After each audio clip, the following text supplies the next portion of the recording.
Going live. There we go. Oh, you'll have to forgive us, everyone. This is the first time I've used Zoom to connect directly to YouTube. So. All right. So, hello, everyone. My name's AJ. This is Taron. Hey, everybody. Oh, yeah, there we go. Oh, it's only... Oh, okay, yeah, no, we have an alternate. Okay, there we go. I see what's up. All right, cool. Yeah. Right, let me just say hello to everybody. Hello, hello, hello. I'll just pop out the chat here so I can see everyone, as is my way. Now, bear in mind, there's a slight delay on this system, so I'll be able to respond to your comments and stuff like that, but you might see a bit of a lag as Taron and I are talking to each other and responding to you guys. Cool. Hi, Adrianeth. Moist Nerdlight, Jonathan Harris, Comic Nut, Seraph the Fallen, Freezy Pop, hello, Jimmy Styles, Chevalier Blade, Moonring, Jeremy, and it's you too. You're on there too. Hi. Yeah, no, I'm seeing a lot of people from my channel hitting over here. So, yeah. Hey guys. Yeah, there's some bleed over between us. Nice. Yeah, quite a few of your viewers in here that I haven't seen before. So nice to meet you. Yeah, I think actually Freezy Pop was like the first person to buy Legends of Frozenfar. So yeah, thanks for that, man. I think it like immediately it went live and he told me about it over on my channel. So cool. Yeah, so we're ostensibly here to answer any of your questions, share a cuppa with each other, and have a chat about the writing process and how we got to know each other, which is a funny story, and how we made this project what it is. Yeah, it was so. If I remember right, so it was like I was looking up. I was actually going through doing some more research to kind of like flesh out more on my Ratatosk race. And then that's whenever I came across your video and I was like, oh, cool. So like this guy did like a lore video on him. And then I watched it and I was like, wait, these are the race traits that I wrote. And I was like, wait, what? Where did he get this? And that's whenever you said that like you found it on the D&D wiki and, you know, went through and found out that someone had rehosted my stuff. And then it was like, well, so one of your viewers was very polite and patient with me and approached me in a nice way and said, excuse me, you appear to have copied what Taron wrote. And I was like, I just got it off the wiki thingy. I didn't realize what a nest of vipers the D&D wiki was at the time, and the attitude towards some of the contributors there of like, if it's paying what you want, you can just host it on there, it doesn't matter because blah. It's like, no. So when I realized what had happened, I immediately got in contact with you, Taron, I think. Yeah. We had talked for a little bit about it, and then like you were real prompt in like editing your video, and then like you know, we got to talking about it a little bit more, and then I was trying to remember, like you threw some love out for Alders, and then we just got to talking about yeah, that's right. So we started talking. I said, look, how can I make amends, sort of thing. I immediately took down the Ratatosk video. I haven't made a new one of that actually. We should collab on that. That's my general policy. If I've got a problem with a creator or an artist or something like that, I take down the content immediately until we've resolved it, just as a show of good faith sort of thing to say like, sure. I want to make this right. And then it was just a matter of plugging your excellent work because I used it because it was really good. And then on Alders, what is it? Alders? Yeah, Alders. So Alders was like, that was my first real big like project that I ever did. And I mean, I did it all in Word. Like you want to talk about like whenever you start making supplementary content, you need to have InDesign skills. No, not at all. You know, so I made that thing in Word, and it was just kind of like alternate home rules that I had done on my like with my table for a few years, and then it just really blew up. You gave it like that bump, and I was like, oh man, killer. And then I think it was on a live stream you were doing. One of your players was playing that Ratatosk race, and it was just like, cool, man. Like, and we just kind of got to know each other after that, and That's I've right. been Yeah. looking for a reason to collaborate, and then this was. Well, then we did the music thing. So you're a Oh yeah, you're a gifted composer, and so I hired you to do some channel music for me, which turned out really well. I use that all the time. I've just got some questions here. So what is Frozenfar? Frozenfar is the far north of Faerun, pretty much as you're approaching and just beyond the spine of the World Mountains. So it's the end of the Sword Coast, and it's the start of the northern Arctic reaches of Faerun. That's what the Frozenfar is, and that covers the entirety of the southern reaches, or the northern reaches of Faerun, all the way through to the Great Glacier and like the top of Karatua and stuff. There's a whole region above the usual maps that you get, which is the whole region of Frozenfar. We're concentrating on Icewind Dale in this book, but there's also there's the Reged Glacier, there's the Great Glacier, there's glaciers. There's an area called Palveria and Hartsvale up above the Anrock Desert. So there's a whole multiple books worth of civilizations and supplements and history and stuff up there. So that's what we're talking about. Thanks for the super chat, Jimmy. I have a question for God. Why? Can't answer that one, I'm afraid. Yeah, I mean, I just really love the region, and I love what like this adventure was like kind of introducing. And after seeing your video on the Regan and Uthgard Barbarians, that's whenever I was like, man, I think we could do something really cool. I worked with Benjamin and Ross on my merchant class, and like just having their input, knowing Benjamin to be just like, I mean, he is the best selling character like class option creator on the DM's Guild. He's a fantastic, just amazing designer. And then Ross has just been great for consulting. He is like my go-to math guy. If I'm like, I have a feature that's really experimental and I'm trying to think of like, how do I measure this against something? I usually send it over to Ross and be like, does this make sense? And, and I don't know, I just got the wild hair that I was like, you guys want to work together on this? I'd love to write like a player companion sometime. I thought that would be like a really fun project. So we all had to admit that like, as we all are designers, we're used to making like setting agnostic stuff. And I was like, man, nah, we need a Forgotten Realms like expert here. And then from our conversations, I was like, yeah, like, all right, this would be the perfect excuse. Let me hit up AJ and see what's going on.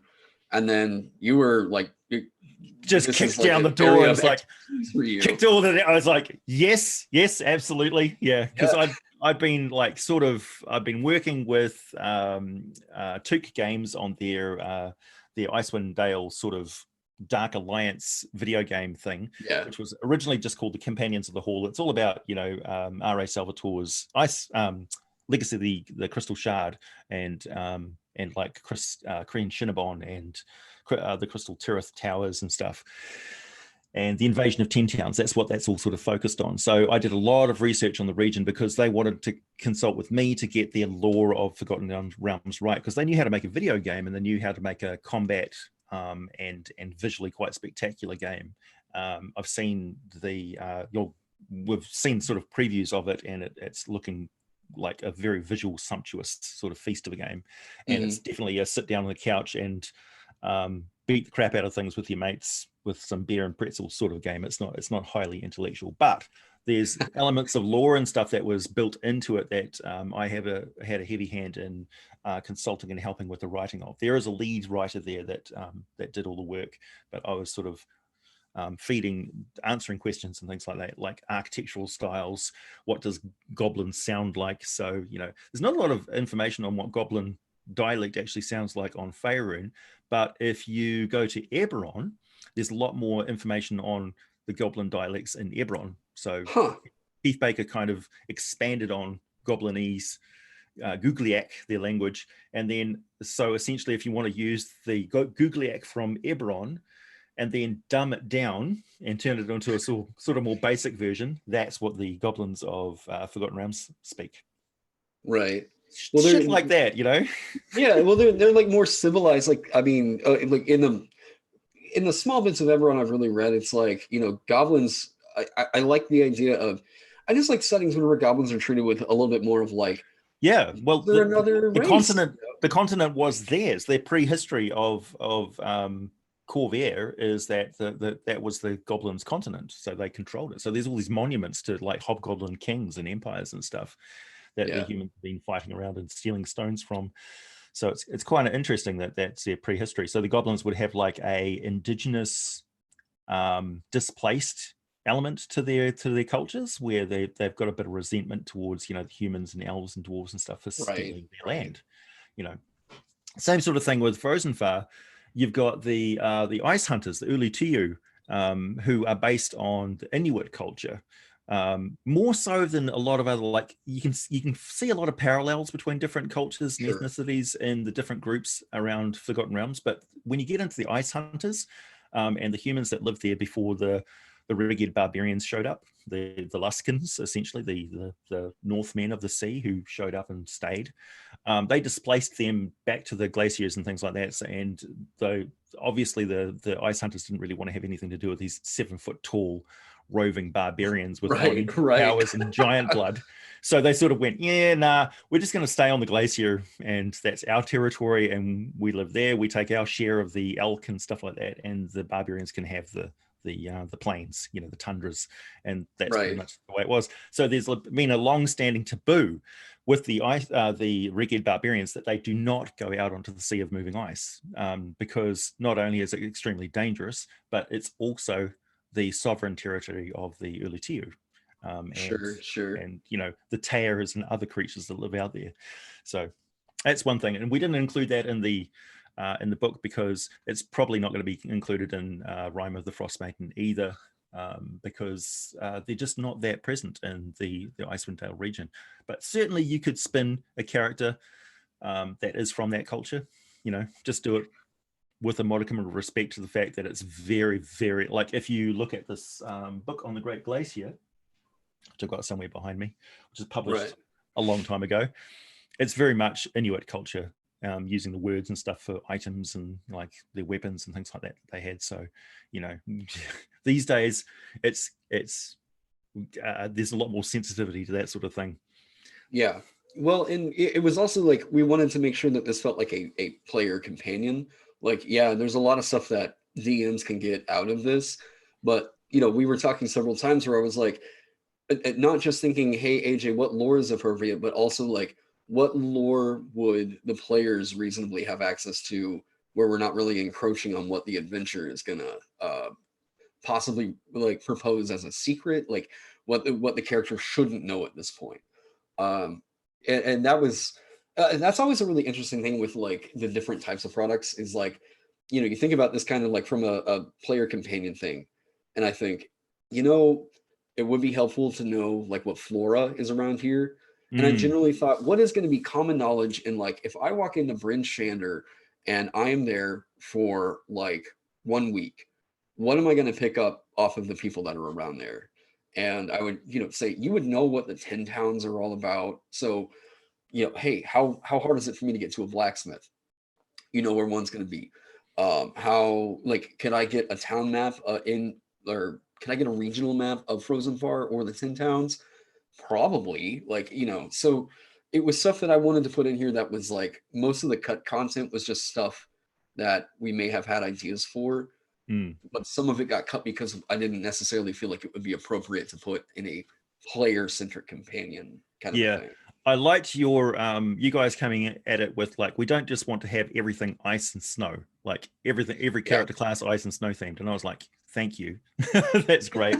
I'm particularly excited about the pugilist class, the specialist pugilist class, because it really fits in with 10 towns. Like, you're some of my ancestors come from Nova Scotia, where you have like blue nose sailors, and they call them blue nose because it's freezing cold on those ships. And the husband and wife would operate their ship, cooking their food on the ship and stuff. And these were hard people. In Icewind Dale, on those lakes, they're hard people, and they get into fights. They fire cannons at each other, throw spears, get into like serious fights. And fishing itself with those knucklehead trout is extremely dangerous because those are big, hefty, knuckle-headed, like bone ivory skulled trout that are big, hefty things. So these guys are tough, and when they come back to the bars and taverns and things, they pretty much that's where they warm up and get food. They drink and they get feisty and they fight each other. And so we've got a pugilist class, which is the knucklehead fighters. And a fighting club, which I think is fantastic, because there's heavy elements of law and stuff where if you go to a frontier town with all these sort of cutthroats who don't talk about their past and things because they've fled from Luskin and various other places because there's a bounty on their head, and you want to get into a bar fight. So, and a big thing that I love about like Benjamin's class and the pugilist is like that really scratched an itch for me that like the monk just couldn't hit. right. Like I played monk, but I really wanted to play this kind of like street urchin character that like, monk just didn't quite fit. And it always feels like if you want to make that kind of a character, it's always like you take the urchin background and you play the like I was exiled from my monastery to Right. get the feel. Yeah, So like how do you play like you want to play a half orc monk, right? Yeah. Or a half orc, bare knuckle fighter. And it's like, yeah, they're not really like from the yellow monastery of the Silken Fist or whatever, or the seven-bladed dragon or whatever. Doesn't really fit very well. But hard-headed fishing tavern, that fits. My favorite description ever was in one of our videos where I was talking with Benjamin about it. And I was like, because we were talking about what the difference was between monk and his pugilist. And he was like, okay, the monk is going to focus in and try and find your weak spots. The pugilist is going to break his fingers trying to punch you so hard. And I was like, yes, that's what I want, man. That is such a great narrative. And so like, this is his first official expansion on it since he released it like 3 years ago. And it did it because what is it, Bremen, where they have like the taverns? The 5 taverns facing each other in a courtyard in the middle. Originally founded by these brothers who couldn't decide on who was going to own the tavern. So they built 5 of their own. It's built this little culture of a fighting club in there. Yeah, it's great. It's like a gladiatorial like sport. It's like a way of life and like a performance art form. I love that flavor, and it just.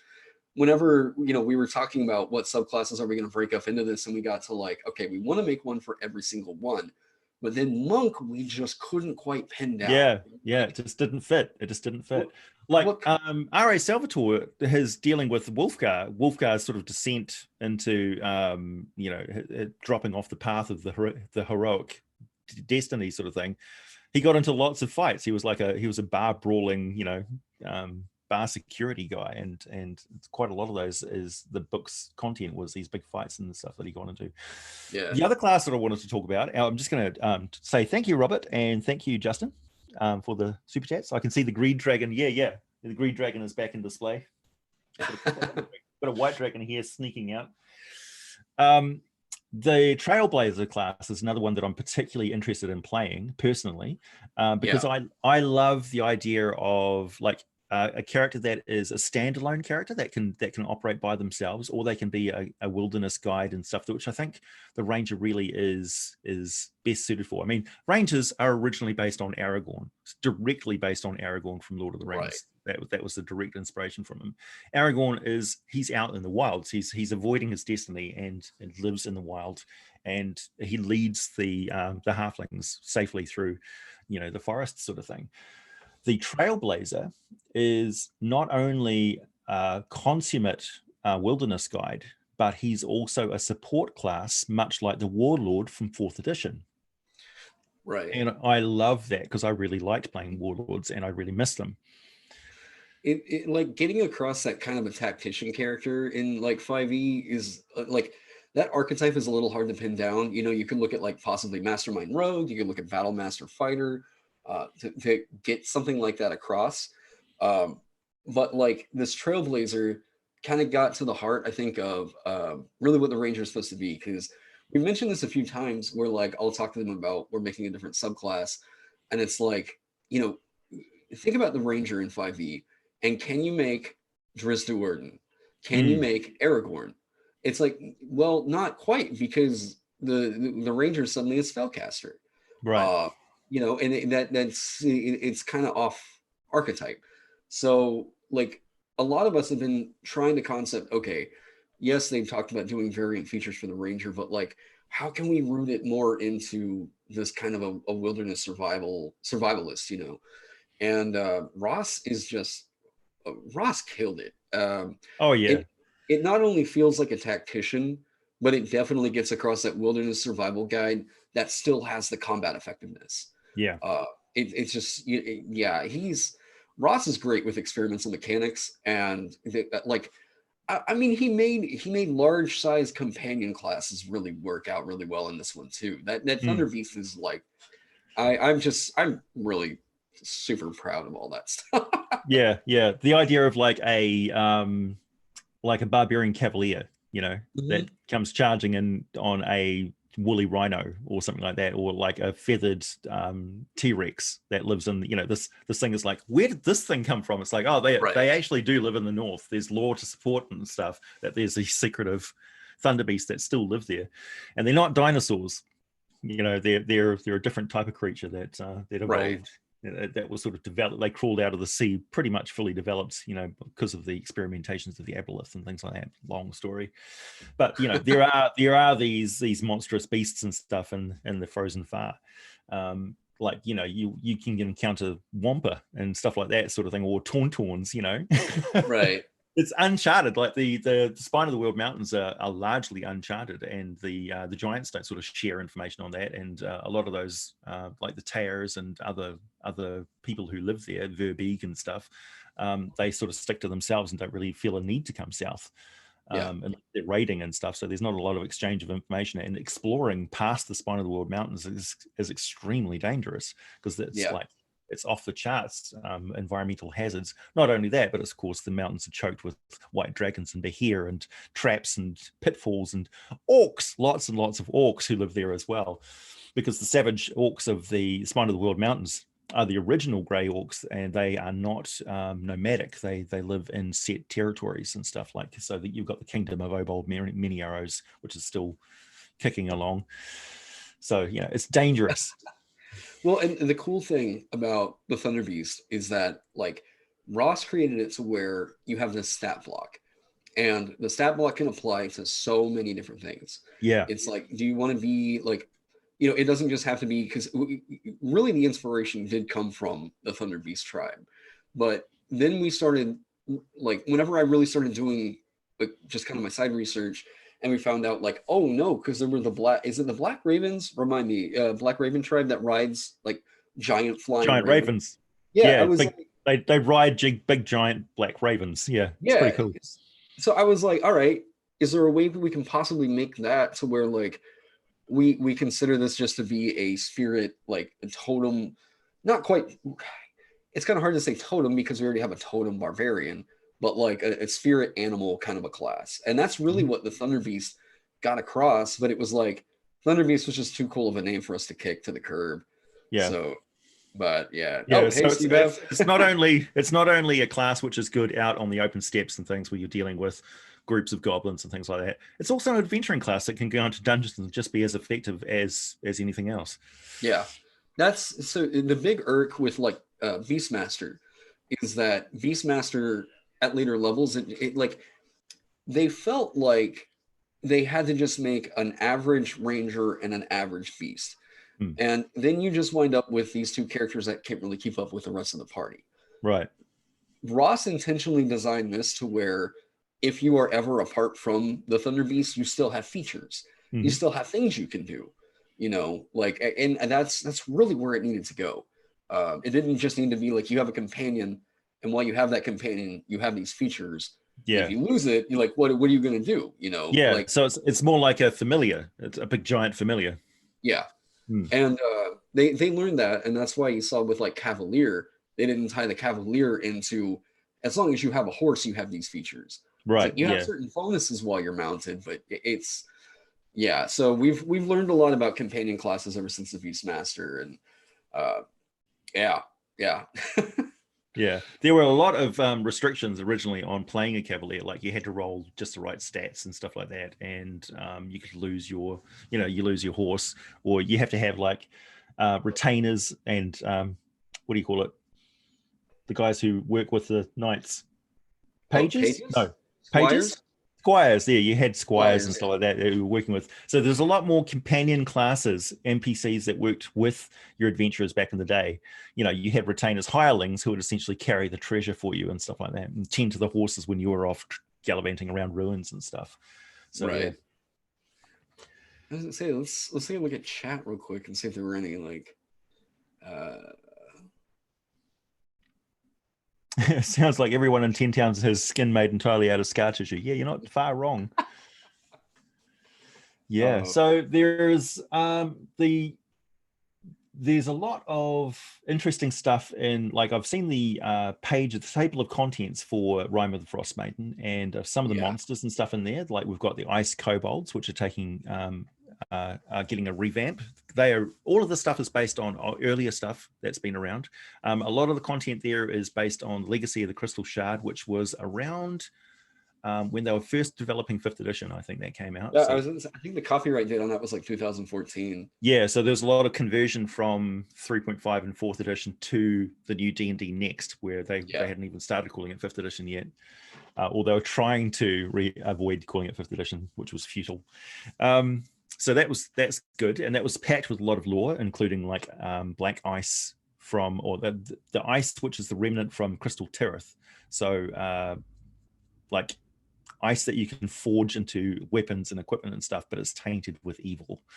And there's ice chewingas, which are little elementals that are kind of like phase spirits, but they're elemental, just like the chewingas from Chult, except these are the ice version. They're very cute. I've seen the artwork for those. We've got the inspiration from John Carpenter's The Thing and the crash-landed spaceship underneath the ice. And I can tell you that it's actually a... Should we give a spoiler? Yeah. Well, so like it seems to me like there's. So this is taking place because we were talking about this. It's 100 years after the events of 3.5, right? Mm-hmm. Okay, so we're talking 1480 to 1490 ish DR, right? Yeah, I think it's set somewhere between the 60s and 80s or something like that. It's not modern times. It's a little bit in the past. Oh, really? Yeah. Okay, because that was another thing as we were trying to look up some of the we were trying to get some more information on like what were the big political changes, when did these certain chieftains come into, like, you know, for the appendix section that happens later on in the Frozenfar Gazetteer. It's like trying to go through and find out what chieftain took place in what area. It was like, oh man, scouring through all kinds of, just reading through a bunch of like Ed Greenwood's books. It was just God, but like the estimate seems to be that sometime around, like, is it 1485 or 1465, that there was just suddenly a big political change of like all the people get old and die, so the most up-to-date stuff, pretty much that is the region which is based on R.A. Salvatore's work. So you update it according to his storyline and stuff. And the Companions of the Hall kind of peters out as we go into the rise of the kingdom of Obald Many Arrows, and then his death and succession of stuff and possible breakup. So what's interesting is the Regid barbarian tribes. Of course, they got decimated in the winter after they tried invading 10 Towns. This is not relevant to this is not a spoiler for the stuff that the invasion of 10 Towns has happened in the past. This is Icewind Dale trilogy, right? Yeah. They got devastated. And the Regid barbarians are different from the Uthgard barbarians, which is an important point. They were the original Luskins that settled the Sword Coast. And settled into these places which were sort of elven redouts and settlements that were the fringe of their empire and getting invaded by orcs. And they became a barbarian tribe, essentially. And so their culture with their animal totems and stuff like that is not based on the culture personality of the later invasion forces that came over from the islands, which were following the chieftain Uthgar. Uthgar was raiding all along the Sword Coast and went charging in, screaming the name of Tempest, and raiding settlements and stuff. And he was just like, why do we need to go back to back to the islands. This is much more exciting. Let's just settle here. And so their culture closely mimics the Reged barbarians in many ways because they come from the original Luskan culture, Ilusk, which is now the city of Luskan. But the Uthgard barbarians blended with the refugees from Netherall when all of the cities and stuff crashed to the ground. There was a lot of people on the ground in Netherall, the peasants and stuff who were trying to till the land that was turning into a desert. And they were migrating through the Great Forest and the High Forest and the mountains there into the Sword Coast region, and they became the Uthgard barbarian tribes. So they look quite different. They're dark-haired and lean and nasty looking, whereas the Regeds are Northmen, so they're big, massively tall, possibly a taint of giant blood in their DNA. These great big Nordic looking dudes. Yeah. See, part of like what I thought was really cool about their whole like all of the Uthgard barbarian history that we were going over was like the is it the Year of the Burning Tree? Something like that. That whole ritual and like the history that was built up behind them. I was like, I could read a book about this super easy. Like, I mean, now I can definitely tell why you were really into their lore. Was just by doing the research itself. I was like, this is the most in-depth I really think I've felt about world building about what seemed to be a pretty minor organization. It's crazy how deep this stuff is. Yeah. So you encounter these barbarians, and if your character really knows a lot about the lore, and if you're a DM who's really into it, you can deep dive pretty far into a authentic sort of encountering an alien culture that is primal and living off the land and nature spirits and stuff like that. It's not based on Native American tribes or anything really. The Uthgard barbarians are unique. They're not based on anything other than the lore that makes sense for the Forgotten Realms and 30,000 years of history, and dealing with different monstrous races and things like that, like yetis and things. Don't discount how dangerous yetis are and crag cats are in Forgotten Realms. Hey, thanks, Robert. I was gonna say there was one. There was a question that I had kind of stopped on chat. Moonring had asked, "Did you use anything from the front?" Says I'm assuming that means the Frostburn manual. This is so the Frostburn manual and all the stuff that came from beforehand.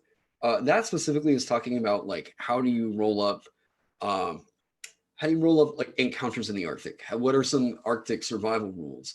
And we reproduced a lot of the survival rules for Extreme Wilderness, like that appear in the Dungeon Master's Guide that I took a look at and I was like, this seems like the player should know this stuff. Yeah. That stuff is fine. Like it's simple. It's to the point. It makes clear sense. It's not padded in any way. So it seemed like a no-brainer to include it in there because it's stuff that you would need to know if you're a player. Right. Also, I had a lot of fun researching dog sleds, like in sledding teams and how fast they could travel and stuff. Because beyond the spine of the world mountains, and it's not all just like the glaciers don't butt hard up against the mountains. There's lowlands and plains and stuff of ice and snow over there that you could create a trade passage all along, like that bypasses the Anarok Desert and all that sort of stuff, because you can travel thousands of miles with sled dogs, and it would encourage you to have like little settlements of like you would actually stop over at Ulutiu villages and things like that, and feed your dogs fish stew and stuff. As you're traveling all the way from the Sword Coast to Vasa and Tamara and Narfell, like thousands of miles away, and people would be like traders and stuff will be like, how on earth did you do that? Like, how did you get there so fast? It only took you 28 days. And you're just like, bedecked in your beaver furs and all that, your dire wolf furs. Like, oh, well, rub the stumps of your fingers over your frostburned nose and say, well, there's secrets of the North. So there's all of that in there as well, because I think that's like the possibilities to expand on your northern campaign are pretty much infinite. Well, and that was another thing that we were like, okay, what are questions that we think are going to come up that are going to be like, of course, people are thinking, hey, whenever you're traveling the Arctic, what's going to be a really easy way to do that? Sledding is going to eventually come up. So it was like, yeah, okay, let's just reproduce those rules and talk about that. That's a service you can get. Engraving wasn't initially a tool. Hmm. Like, so I was like, Scrimshaw is going to be huge here. Of course, like, I think being able to get like engraving tools proficiency sounds, but there was a question from Robert Wilson. Can this be used to spice up the Storm King's Thunder module, Oh or is yeah, it only friendly to... absolutely, This absolutely, yeah, is honestly, this could be looked at as like lore prep for Storm King's Thunder, yeah. especially because of the runic invocation system that's in there. Yeah, we pack a lot of giant lore in there with the Verbeeg and the Furbolg, and this runic stuff is all based on like older editions and the lore for the Jotun, the true giants and stuff in the region. So yeah, absolutely. Do you think you and AJ would ever homebrew a race together? Let's say Ice Mermaid or a Qualipilia? Are you familiar with that? Dire beaver, moose trolls. I honestly had so much fun really working on this. And what we created was something that I felt really, really good with. This is like the most proud I think I've ever been of any product I really created. And like, I was insanely happy with the merchant. So what I would like to do is like, this was so much fun. I'd love to work with these guys again. Absolutely. Yeah. Absolutely. AJ provided just, it was so crazy because we were like, all right, so we have this idea, but like, can we make sense in the lore to justify it? Like, what do you think, AJ? And then we get like 4 paragraphs of text about like, of course it makes sense. Here you go, with like cited sources and everything. I'd be like, hey, what's a good resource for me to research rune carving? Oh, okay. Like, I just get an encyclopedia. So I would absolutely love to do another project like this. Legends of Frozenfar has been a blast, and I don't even know what would be up next, but oh, you know what we should do? Spelljammer. So we'll start in Helruer because I'm going to be up my bonnet about Helruer. The remnants of the Netherese culture still existing in an isolated, far south coast of Faerun. So it's well off the Sword Coast, and that's what people want. They want to get away from the north and the Sword Coast, I think. And Helruer, I think, is just perfect for that. We've got a recent resource on the Border Kingdoms, which is quite close by. We've had Chult, so this is sitting right like in the sweet spot there. Right. And Helruer has got dirigibles and it's got wizards and it's very much like the Xanth novels, which were these fun sword and sorcery stuff with like sort of tongue-in-cheek magic and things. And everybody in Helruer is a wizard or a wannabe wizard. So you've got wizard schools, like teenage wizard school drama. Yep, you could do that there.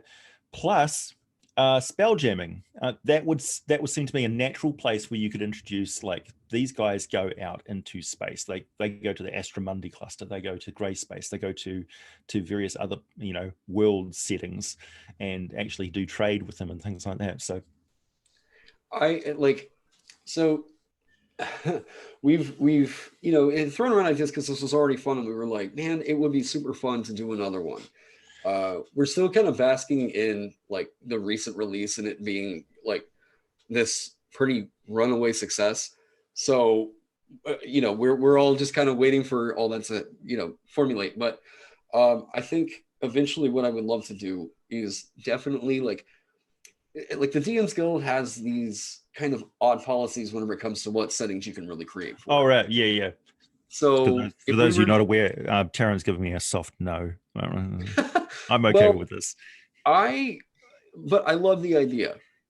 And I think if you were able to do it, like, it's like if they were to ever release a supplement, or if they were to ever release an adventure that was a Spelljammer kind of a thing, right? Mm-hmm. Where they were just straight up like, because Spelljammer is specific to Kryn. So maybe not Kryn, but we could talk about like a Legends of Realm space. I'm sorry, Spelljammer is specific to Kryn? Is it like Kryn's face is like the main thing? No. There's okay, yeah, fill me in because I'm So Spelljammer is it's its own thing. uh, the it sort of came out. When did this come out? In the 80s, and it's kind of been like, it was slapstick. Jeff Grubb kind of wanted to bring science fiction to D&D, but have it still D&D. Like, so it's spaceship, but you can be swashbuckling heroes on board a ship which is flying through space, like a sailing ship which is flying through space. And there's monsters that have their own civilizations and stuff like that. So it was just fire the traditional concept of D&D out into wacky land. And so we've got giant space hamsters, and we've got asteroid worms and all that sort of stuff, right? So it's zany, it's crazy. And I think the time is right for this sort of thing, because not only that, but we've also got Arcana of the Ancients just came out, which is Numenera converted into 5th edition. This is cybernetics, non-magical, magical items, essentially high-tech wondrous items and things, legacies of lost cultures and, you know, crash-landed UFOs and all that sort of stuff, cyborgs and robots and stuff like that. This stuff, right? That is, just put this on board a flying vessel of some kind and put it in exotic locations that you come up with from randomly rolled tables and stuff, and you've got Spelljammer, essentially. It's the kind of project that I would love to collaborate with more people. And honestly, like, with seeing how well this one is done, I think it would be cool for another Legends of Frozenfar to expand into not only do more subclasses. You know, we got the 13 because it was like, we had 3 designers on this. And then I knew I was going to have to do layout artwork. And then I knew I was going to have to do like commission, do art direction and everything. So it would be cool to work with more writers in the future, and then get more options in a future Legends of book. And I think if we were to talk about doing a Spelljammer like Legends of Frozenfar or Legends of series, I mean, that's definitely at the top of my list on. It could be a Legends of Realm Space, you know, just concentrate on the Forgotten Realms and the planets and stuff in the system. We could do something like that. But like, there's plenty of other things to explore. Just like Helru itself is really interesting without the Spelljammer aspect to it. What's going on in Malhalla and Unther and Jacinta? Because where did the Dragonborn fit in now that the reason that they sort of got inserted into Faerun in the first place with the crossover of Abir and Toril has reversed itself, and with the retcon, where are they now? They're this displaced culture which has no sort of tie to anything other than the legacy of their own empire, which is now long gone. Who do they side with? Do they side with the mammals or the ascendant dragons who have now been released from the Draco Rage mythal? You know, things are kicking off. What are the giants doing? You know, they're trying to reassemble Vonendod and get ready for a war against the giants, get ready for the war against the dragons, you know. So who knows? There's so many different ideas that we've had, just because like, and that's part of whenever I started this is just like, you know, Legends of, I was like, I started it very intentionally with that wording because I wanted to make it to where we could open this up to be a series.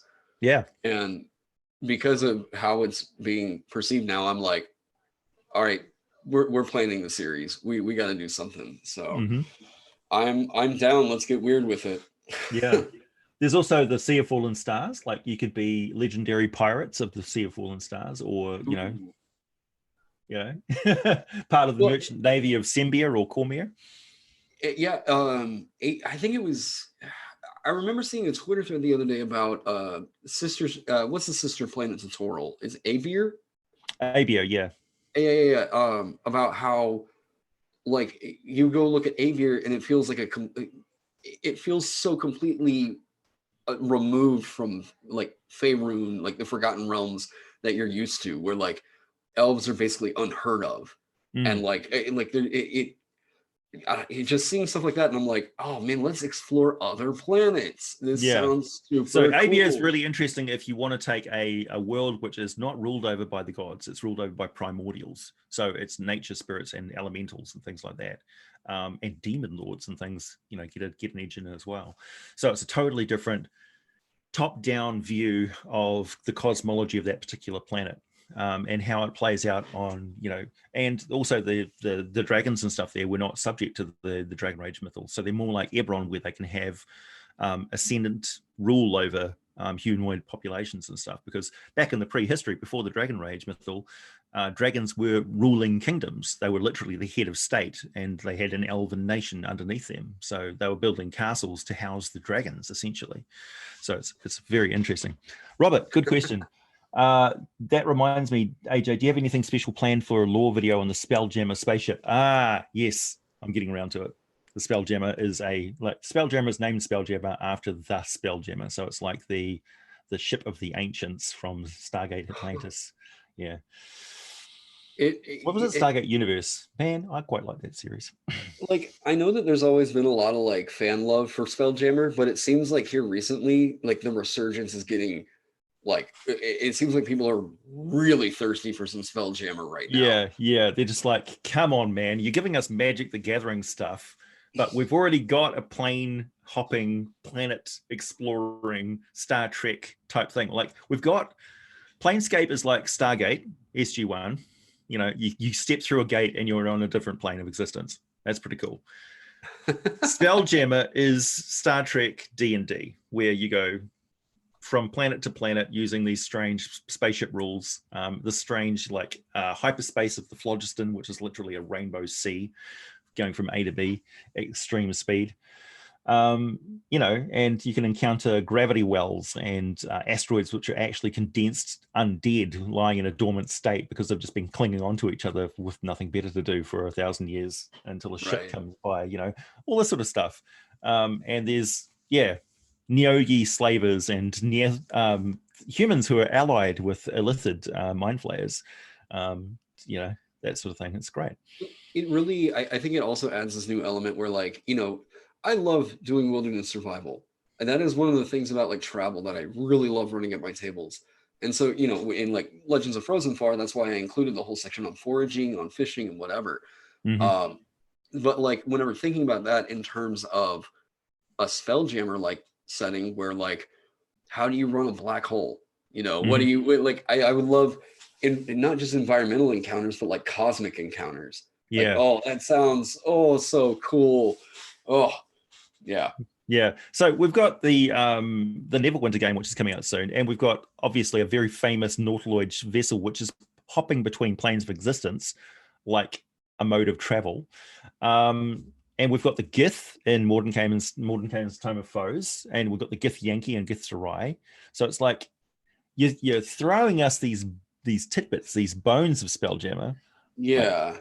And you're giving us different planes of existence with like the Magic the Gathering stuff, and D&D is going into Magic the Gathering as a set of cards. So it's like, come on, guys, stop throwing us hints. We're getting a bit blue around the gills here. I think the main problem seems to be right now that they haven't really agreed on a solidified set of vehicle rules. Because like they experimented with it with Ghost of Saltmarsh. I don't really know if anyone in the chat has ever run the Ghost of Saltmarsh like ship rules. Let me know how it worked out for you, because I never really gave it a shot. But it seems like they're still trying to figure out how to really do that in initiative, like for naval warfare.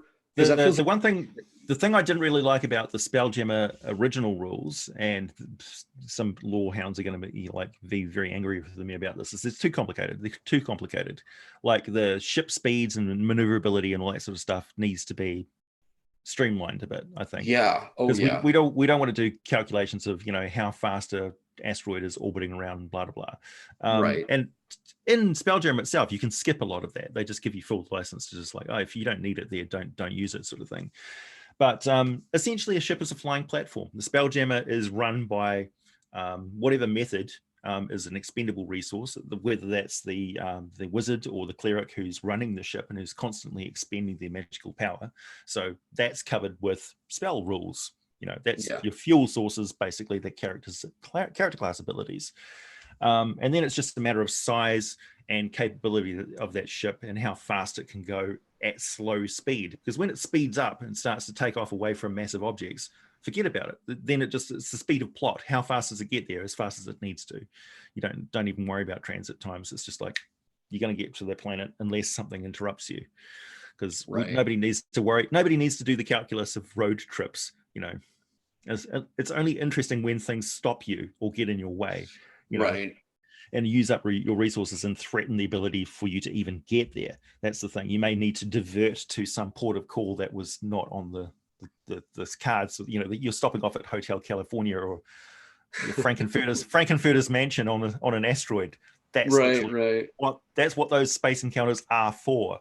So yeah, you need to look past the mechanics and say, what is space travel actually for in the storytelling? Well, and I think because I'm a DM that I love the world building side of it, right? Where I love making my world, but like I can't help the appeal of thinking, yeah, but I could make like 5 more worlds, and each one of them has their own kind of character. And then like, Yeah, how do I get my players there without throwing in a spelljammer ship? You know, yeah, like yeah.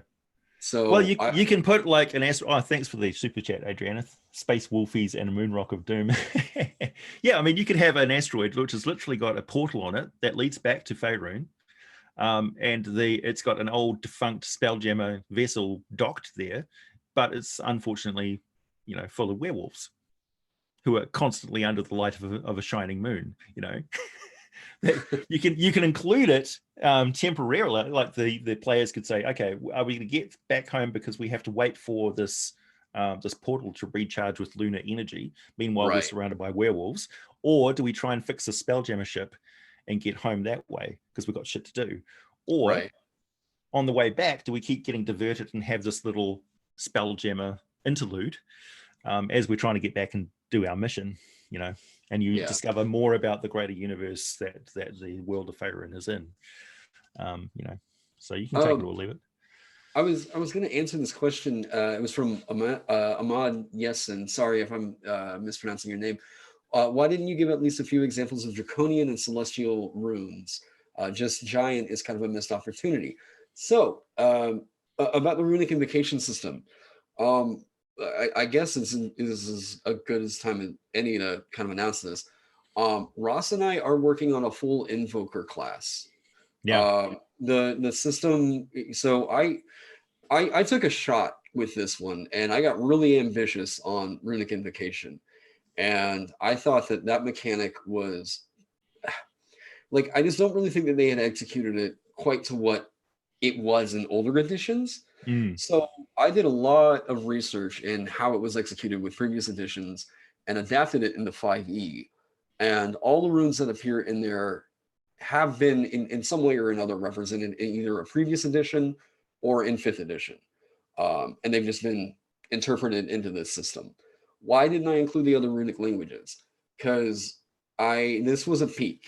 The most evidence there really is for like runes being used in the system is in the giant like runic language. Mm-hmm. So I stuck with that for this one, but consider that a little like teaser and a little taste for what Ross and I will be working on in the next few months. Yeah. Uh, we've already talked about scheduling as to when we were going to start really actually grinding on that.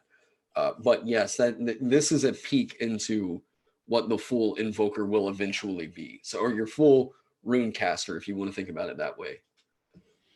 Yeah. But thank So you for the you've been asking me questions about like Enochian and things like that. So yeah. I can tell that you're going to be getting pretty deep into Celestial and stuff like that. So I'm excited to see it.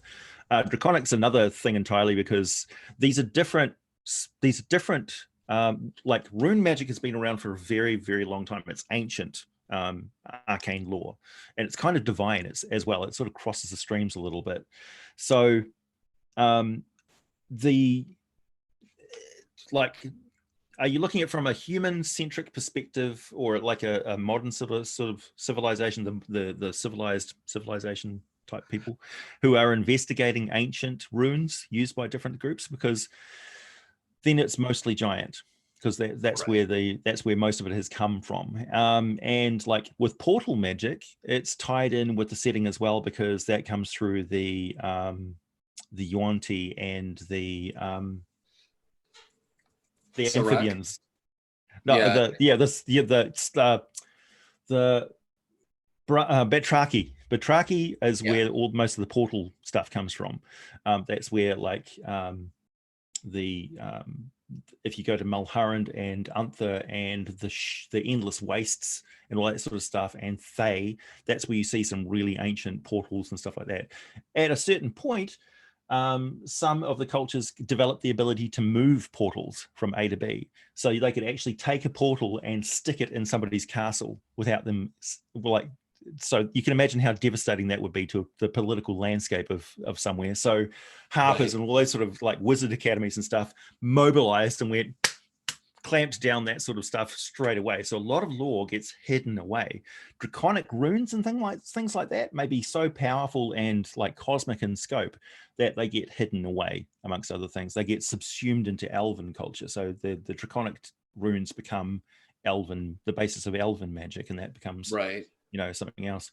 So yeah, it's not as simple as saying, why aren't these runes in existence? Well, you got to look at the cultural aspects and historical aspects of them as well. The other thing about that was that Giant was a really good jumping off point, because all these runes already had names. We already knew exactly, like, these had powers. I could look in previous editions and find where, like, these runes have been around and whatever. If we move on to Dwarven, which is going to be Dethic, am I pronouncing that right? Dethic? Dethic, yeah. Okay, so Dethic, we're going to make Druidic actually like a feature now with Ogum. Ogum, yep. Supernal for Celestial runes. We trust me, we are. This was a thing where we got the inspiration for this, and it was like I put in hours of work to make what you guys see in Legends of Frozenfar really happen. But this was the development of a magic system, and then whenever it got time for the runes, we were like, okay, it'd be really good to get a solid list of 25. Yeah.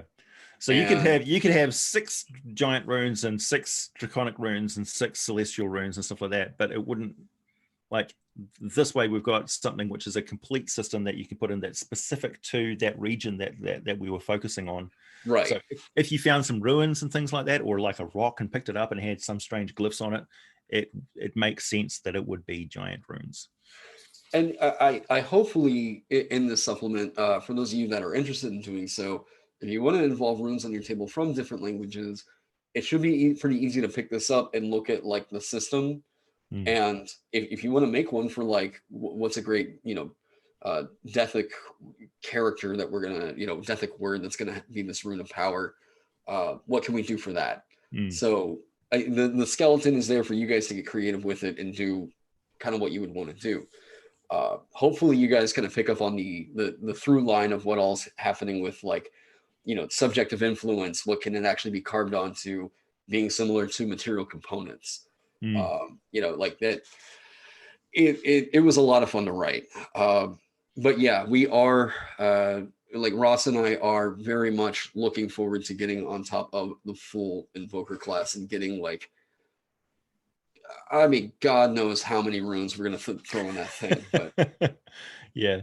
I'd be more than happy to go over like the spells and stuff, because in my last video on Netheril, I was talking about the era of spell development and the new magic and stuff that they were producing, sort of because they, you wanted to prove yourself as a wizard and you rose up in society by the new magic and stuff that you could create. So a lot of the magic that we have as commonplace magic in the player's handbook is relatively modern and new. So if you're talking about the effects of magic that dragons would put into runes and stuff, they would be basic evocations and things that they would then use sorcery type manipulation on to add nuance. So it's basic evocation. So a dragon would use a rune of fire, and it would then use its own natural ability to channel elemental power to do complicated things with it. Kind of like a meta magic sort of feel that you get out of sorcerer. Okay. Yeah. Right. Plugging in a battery to your own power, to your own power source. Yeah. Like, and we had talked about that with the different characters of them, because, like, with the giant runes, they can't affect magic items. Well, one of the cool things with dwarven runes would be that they could. Like that felt like a really cool identifying thing for them was, because and they can only be inscribed into stone and metal, because traditionally that's all they were ever inscribed into. Ogum can only be inscribed into wood because that's all druids are going to use, like, and so the character is still getting fleshed out. And I really like this thing with supernal, where like if you speak to a creature in supernal, no matter what language it speaks, it understands you. Yeah, because you're talking to its soul. It's so cool. I love it. I love it. I love it. So yeah. Well, it's almost time for us to wrap up, guys. So if you got any last minute questions about Heroes of the Frozenfar and any questions for me and Taron about anything, just go hard and we'll answer as many as we can before we've got to go. Just a comment on Ogum, the language. It's based on a Gaelic tradition of each one of the letters of Ogum can be carved into a stick, essentially, notched into a stick. And it was used for number counting and basic messages that were passed around as a written form of language. And each one of the Ogum symbols corresponded to a type of wood, and the woods had different uses. Which also made it a subtly nuanced language. If you knew what the uses of the wood were, you could encode different meanings to the Ogum characters. Hey, thanks, Adriana. Epic, deeply nerdy content, gentlemen. Yes, yeah, we are deeply nerdy. It's true. Deeply nerdy. What about creatures that don't have a soul? Yeah, good question. Like constructs and things like that. What sort of creatures don't have a soul? Undead, I suppose. I guess you just speak to them in whatever language they understand. I mean, if it's a ghost or a I guess specters are sort of their souls. Yeah. Are they souls? Something like a skeleton or a zombie that doesn't have a soul in it. It's got like an undead spirit that's animating it. Let's see. Mostly just constructs that don't have souls. Elementals have elemental spirits, which are, in a way, all elementals share the same soul, so to speak. So it might possibly work with them. Yeah, that's the thing about elementals, right? They're like animated Play-Doh. That's like, imagine I could chop off my hand and that would be its own little entity, and then I could just put the hand back on, and then it becomes part of me again. That's elementals for you. Like, together we're intelligent. Chop off my hand and it's like this. It's dumb because it doesn't have a brain. Sure. Like, you know.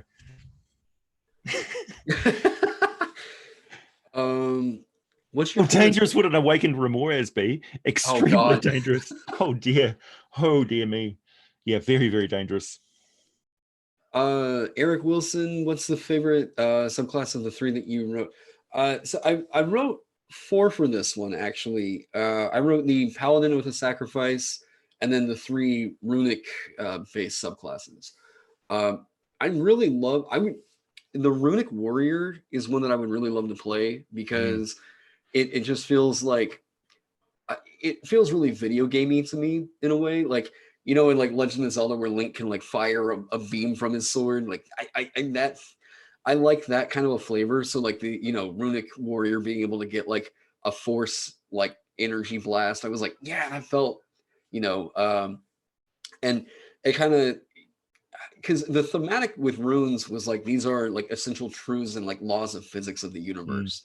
So I like this idea of like the Runic Warrior being able to like bend the laws of like, I strike here, but like it sends the force actually at you. Like, I love that idea.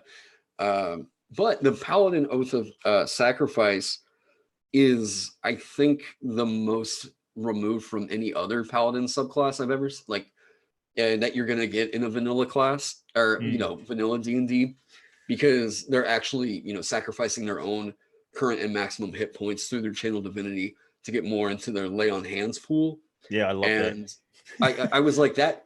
That harkens back to what is it, Voyage of Sinbad, where the wizard ages as he's casting spells. I love that idea. So I wanted to get that idea because I had that where I was like, how would you make sacrifice a game mechanic and make it actually worth something? And then I just like, oh, that totally makes sense. So yeah, and I think that I'm really happy with where the Oath of Sacrifice is sitting, but I think I would be most stoked to play a Runic Warrior for sure. Yeah, like the first bit of game writing that I ever had published was by Plating Books, and that was for the Blade Mage. So that was, I'm right with you for sure.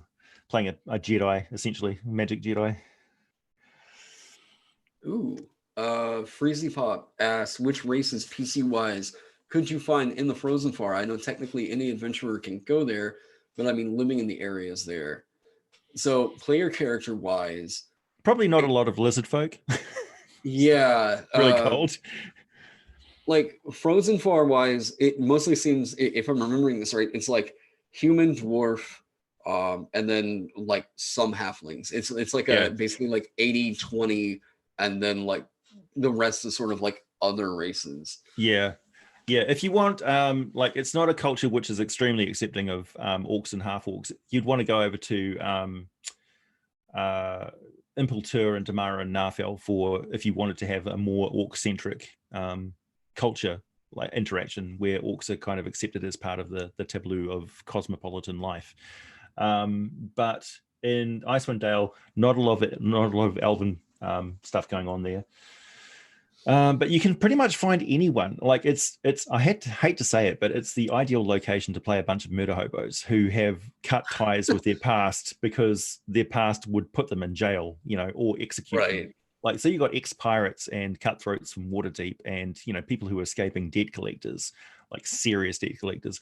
Like Artemis and Treri traveled all the way to Icewind Dale to kidnap and kill some folks, like to kill a halfling, essentially, or drag him back all the way to Kalimshan. So like there's some serious like stuff going on there. It's the place. It's the border of Mexico that you escape over to get into.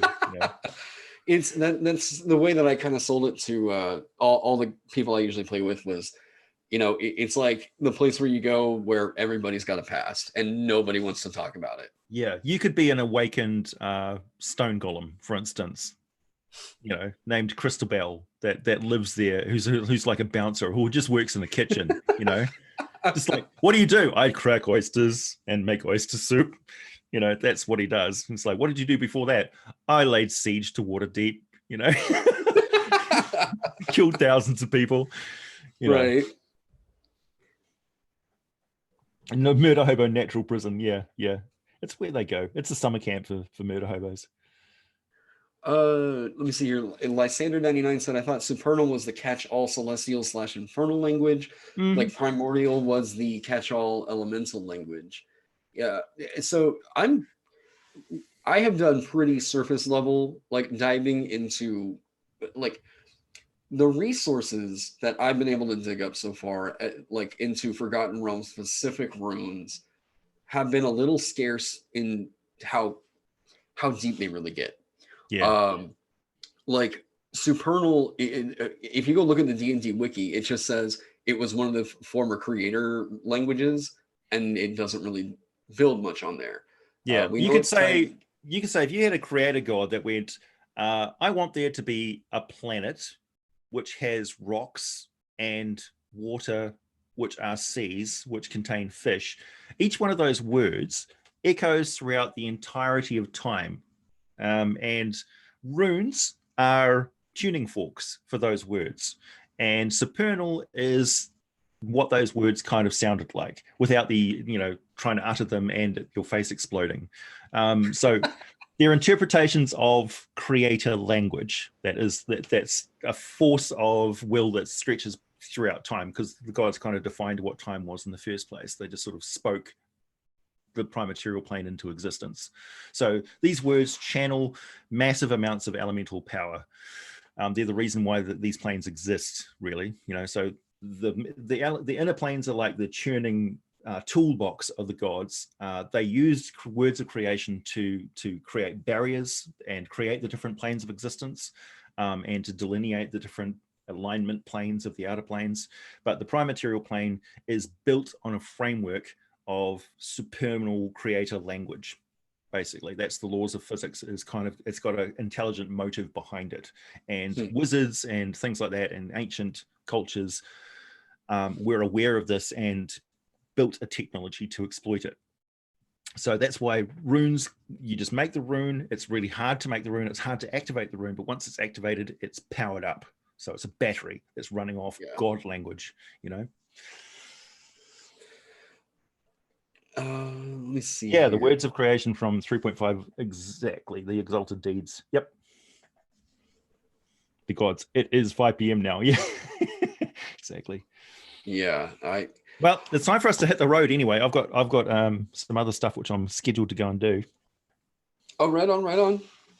Yeah, But, this has been fun, and I think we should definitely come back and have some other streams together. yeah, for sure. It's had a blast. Like, it's funny because every time I always really talk to you about just like any Forgotten Realms stuff, it's always like I'm just hearing old war stories almost. So it's like, gather around, children, and we'll tell the story of blah. Yeah, yeah. Oh, wait until I start talking about Heartsvale and Heartkiller and the last son of Anam and Othea, and the tragic story of him trying to piece together Astoria, and the giants rejected him, so he turned to humans instead. See, we need to get you a fireplace in the back, and like just really really cool robe, and just we'll work it out. We'll work it out. I'll just like build a little campsite underneath the avocado tree out the back, and just sit there with my sword and my shield. Yeah, yeah. Oh, man. Sitting by the fireside with Sage AJ. All right, everyone. We'll call it quits here. I'll try and figure out how to turn the stream off. Oh, God. Still learning as I go. It has been fun, Taron, and have a great day. Yeah, for sure. Thank you so much for having me. No problem, man. Catch you later, everyone. Bye.